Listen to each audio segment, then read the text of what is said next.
Hey guys, HDvee here and welcome to a brand new video. Now as we all know, the new Generation 4 remakes Pokemon Brilliant Diamond and Shining Pearl are coming out later this year. And I also recently did a video going over some things that could make the games fail. Well, in today's video, I thought we'd do the other side of the coin and go over some things that could make the games do really well. So if you guys are excited for the video, as always, make sure to drop a like down below. Let's try and hit 500 likes. Leave a comment. What feature do you think will make Brilliant Diamond and Shining Pearl incredible games? And subscribe if you're brand new. We do daily Pokemon content on this channel. With all of that out of the way though, let's get into the video and I really hope that you enjoy.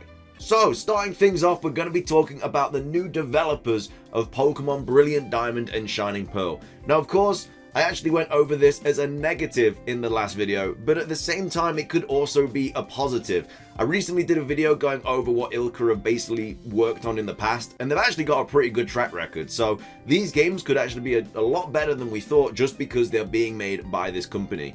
But off the bat, the fact that it's a new developer studio, Ilka are taking the reins on a pair of main series Pokemon titles is news on its own. Like, nobody would ever see that coming. Main series games are always being made by Game Freak, so just the fact that they've outsourced this to another company is insane. They've obviously got a lot of faith in the company and know that they're going to do a good job. So the last main entries sold like hotcakes. They have taken dives in quality and content by Game Freak, becoming comfortable with making crazy amounts of money for whatever they release every year on the dot. They know that Pokemon just being in the title is gonna make the game sell. Whether the games are good or bad, like I say, just because they're being created by Game Freak, they've got all your favorite Pokemon and they're gonna sell regardless. So obviously until the last Pokemon Presents, it didn't seem the Pokemon company would ever have anyone other than Game Freak creating a new game. Ilka is new to the industry, but this happening at all is a positive sign and will hopefully give a fun new version on main series games. Now this could obviously pave the way for them to work on more remakes in the future, not necessarily Ilka, but just for Game Freak as a whole to outsource it to other companies. I feel like it could be a blessing in disguise. If Ilka do a very good job on these games, they know that they can trust these companies and then they can just put all of their effort and all of their work into the big games. So that's like the new generations, games like Pokemon Legends Arceus and whatever they come out with in the future. If they can put the whole team on these games, they're going to look better, they're going to be much better games, and obviously the remakes will still be good as long as the company they're outsourcing it to do a good job. Coming up next, we're actually going to be talking more about Pokemon Legends Arceus. Now this doesn't necessarily have anything to do with Brilliant Diamond and Shining Pearl, but basically, while it's not directly related to it, the fact that Nintendo are taking their approach for these games could have positive implications on next year's massive blockbuster game being Pokemon Legends Arceus. In regards to the main games, obviously having Game Freak essentially outsource development on these remakes means they have full focus on Legends Arceus, a Pokemon game which is literally gonna be just like Breath of the Wild, open world, everything you've ever wanted in a Pokemon game. It's basically just kind of ticked all of the check marks on everybody's list for what they wanted. So obviously after Sword and Shield, it didn't seem like Game Freak had any real ambition to the franchise's future, so this is a welcome surprise. By all means, allow Game Freak to all the time they need for these games because I feel like they're going to be very good, and I think Legends Arceus is definitely going to be a stepping stone in like a really good Pokemon game in the future, because you got to think they've never done anything like this before. So if they do it well, they'll know that they can make an incredible Generation 9. Because I'm pretty sure Legends Arceus is still Gen 8, or it might just not even be any generation at all, because obviously there's no online or anything like that. So it could just literally be its own standalone little like franchise of Pokemon. But either way, I feel like if Legends Arceus does well, Generation 9 is going to be absolutely insane. So even though this isn't necessarily something for Brilliant Diamond and Shining Pearl, the fact that another company is working on them gives them more time for Legends Arceus, which basically means if they do that right, then Generation 9 is going to be fantastic, because Gen 9 is probably going to be out in 2023. So this is all just kind of like a test subject, a trial and error, and if it all goes well, then we can expect a really good game for Generation 9.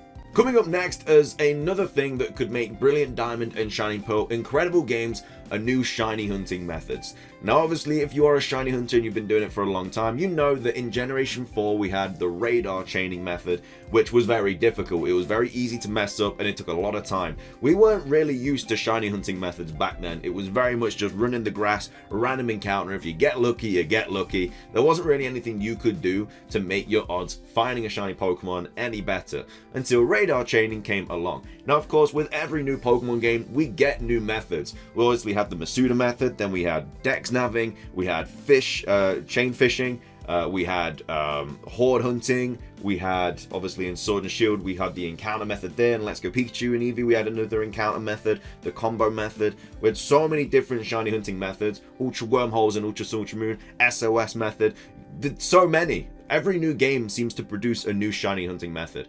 Now personally, I wouldn't mind having radar chaining in Brilliant Diamond and Shining Pearl, but as well as that, another shiny hunting method. Now of course, Masuda method is just going to be in the game regardless. It's in every single game now which has breeding. But as well as that, I think we need another method as well. Just a bunch of different shiny hunting methods for these games will definitely just be very, very welcomed by the shiny hunting community. So hopefully they do go above and beyond and make a really, really good shiny hunting method that isn't broken like the encounter method in Sword and Shield. Please check, Game Freak, once the game's been done by Ilka, make sure that it actually bloody works. Not no 3% chance. None of that. Make sure the bloody shiny hunting method works. But hopefully we do get a new method in the new games. Coming up next is another feature that could make Pokemon Brilliant Diamond and Shining Pearl incredible games are all of the Platinum features that we could expect to see. Now of course I recently did just do a video on this going over all the possible Platinum features we could be seeing in Pokemon Brilliant Diamond and Shining Pearl. So if you want to see a more in-depth kind of look into this sort of subject, make sure to go check that out. But basically with Platinum, these remakes are also a good chance to rebuild Sinnoh with the enhancements it put over its predecessors to make it the most complete Gen 4 game. The regional dex is key, as some Sinnoh species weren't even obtainable until post-game, as well as the infamous lack of fire types. The Elite Four only ever had one fire type on his entire team in the originals, which is absolutely ridiculous if you think about it. So Porygon Z was obviously seen in the trailer, and that inspires some hope since the trailer may all have been main game content, and perhaps Giratina's Distortion World will follow. And while it's sadly a long shot, they may be the brightest chance of seeing the Battle Frontier back in a mainline game post-game. I really do hope that they just put a lot of Platinum features in these games. I think a really good Delta-like episode would be very much needed, where we can go to the Distortion World.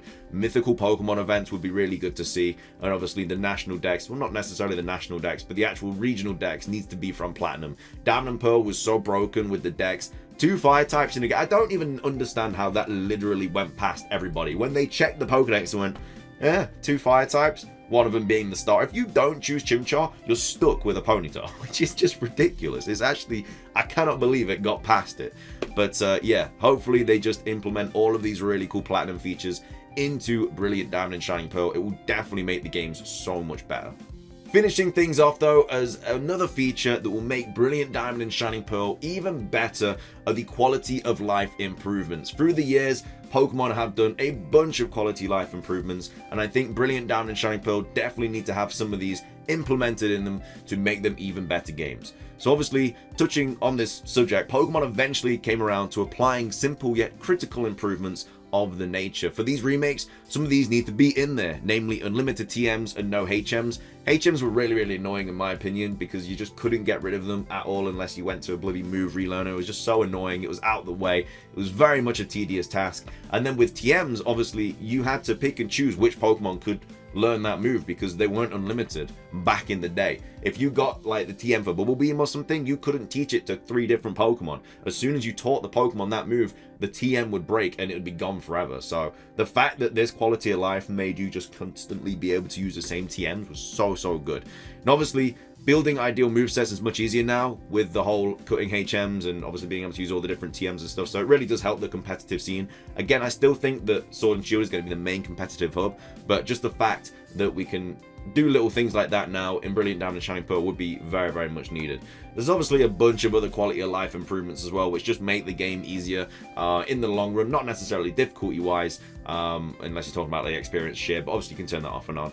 But yeah, there was just a bunch of different features that will obviously help the game just run better, and hopefully we do see that in Brilliant Diamond and Shining Pearl. But with that, it does wrap up today's video. I really hope you guys did enjoy it. If you did, make sure to drop a like down below. Let's hit 500 likes. Leave a comment. What feature do you think Brilliant Diamond and Shining Pearl needs to make the games even better? And subscribe if you're brand new. Ring that notification bell. We do content every single day regarding Pokemon. Keep it today with everything as well. That's everything from me though. Have a fantastic rest of your day. Until next time, peace.